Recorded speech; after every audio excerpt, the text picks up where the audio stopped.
মাতবর সাহেব আগেই না করছিলাম আরে কান্দে না মাতবর সাহেব করে বাসান মাতবর আরে আমিন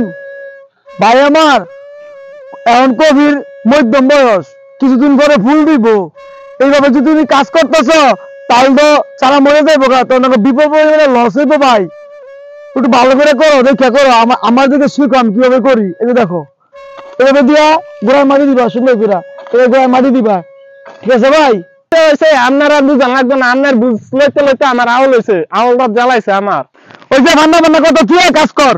তো পুকুরটা করে ফেলাম পুকুরের মধ্যে পানি টেন ঠিক মতো দেওয়া করতেছে কিনা তোমার তো কোনো খোঁজ খবরই নাই তোমরা খালি ঘুরো চশমা বিন্দা আরে রাকিব কি অবস্থা আসসালামু আলাইকুম মাতবর সাহেব ওয়ালাইকুম আসসালাম তো তোমরা যে অসময় কফি যাত্রা করলা তোমরা তো বেচবা কেমনে মনে তো কফির দাম বাজারে অনেক কম অনেক সস্তা হয়ে গেছে কফি তো তুমি যে এতগুলি টাকা এই এত একখানি ক্ষেত্রের মধ্যে ইনভেস্ট করলা তোমরা দুই ভাই পরে কষ্ট করবা এই টাকা পরে তোমরা কেমনে উঠাইবা মাতবর সাহেব অনেক কি আছে আর করার অন্তত কই রইলাইছি কফি মনে হয় রোজাত আসতে পারে তাহলে আমি মনে হয় মোটামুটি কিছু পামু আশা শয়তান আরো 2 মাস আগে গেছি খেতা করতো অনেক কফি দান গাছন গেল নইলে অনেক বলে কফি হস্ত হয়ে গেছে আগেই না করছিলাম এই ফুল এইটা লাগাইতো 2 মাস আগে লাগাইলে লসটা আর হইলে তুই তো ছোট মানুষ তুই তো বেশি বুঝস করে যা হয়েছে আল্লাহ উচিলে হয়েছে আল্লাহর কাছে সবই বলা আল্লাহ চাইছে আমরা লস খাই এরকম দুই ভাইয়ে লস খাইছি আল্লাহ যে বিশ্বাস হারাইস না তোর দিলে যা আছে তাই হয়েছে ভাই আমার তুই আমার প্রতি রাগ হইস না ভাই তুই আমার প্রতি রাগ হইস না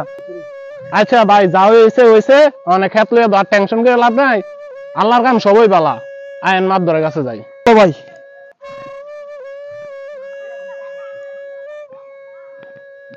মাতবর সাহেব আপনি বাড়িতে আছেন নাকি দেখছে দেখছে মাতবর সাহেব আঙ্গুরে বাসান মাতবর সাহেব আঙ্গুরে বাসান মাতবর সাহেব আঙ্গুরে বাসান আরে কি হয়েছে তোমরা আমার তো খুললা কইবা নাকি আমি তোমার মাতবর সাহেব আমি তোমার দেখতাম না তোমার ভালো মন্দ তো আমারই দেখার দায়িত্ব তোমরা কোনো চিন্তা করো না কি হয়েছে আগে আমার তো খুললা কও কি হয়েছে মাতবর সাহেব আপনি তো বলছিলেন আমরা কবি করে লস খাবো আমরা তো বুঝি নাই মাতবর সাহেব আমরা তো আপনার কাছে টাকা নিয়ে আমরা কবি চাষ করছি আমরা তো অনেক লস খেলেছি মাতবর সাহেব আপনি মাফ না করেন আমার কি উপায় মাতবর সাহেব আমার কি উপায় মাতবর সাহেব আমি নামাজ দিতে ভাই আমি তো ইনসান আমি টাকা আমরা কিভাবে পরিশোধ করবো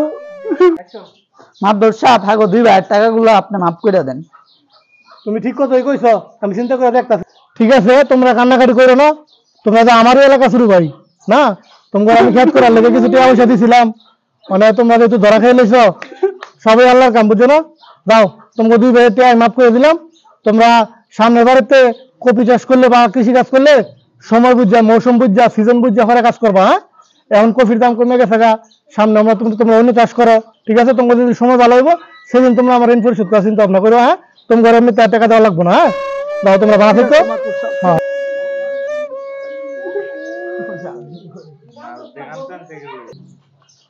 মাতবর সাহেব আপনার এই মানবতা দেখে আমরা খুবই খুশি হয়েছি আপনার আল্লাহ আয়াতে বাঁচাইলো আরে বোকারা ধন সম্পদ মানুষের আল্লাহ দেয় আবার আল্লাহ এটি বোকা ঠিক আছে মানুষের যদি মানুষের পাশে না দাঁড়ান যায় মানুষের যদি মানুষের উপকার না করেন যায় তাহলে তো তোমার এই জীবন ব্যর্থ আমি এখন 2 ভাইয়ের উপকার করছি আর 2 ভাই আজকে একটা বিপদে পড়ছে সেই হিসেবে আমার কাছে ক্ষমা হয়ে গেছে তোমরাও এই গুণাবলী অবলম্বন করবা মানুষের ক্ষমা করতে শিখবা মানুষের দান করতে শিখবা মানুষের ভালোবাসা দিতে শিখবা হ্যাঁ মাতবর সাহেব আপনার যে মানবতা দেখে আমরা খুবই সন্তুষ্ট হয়েছি।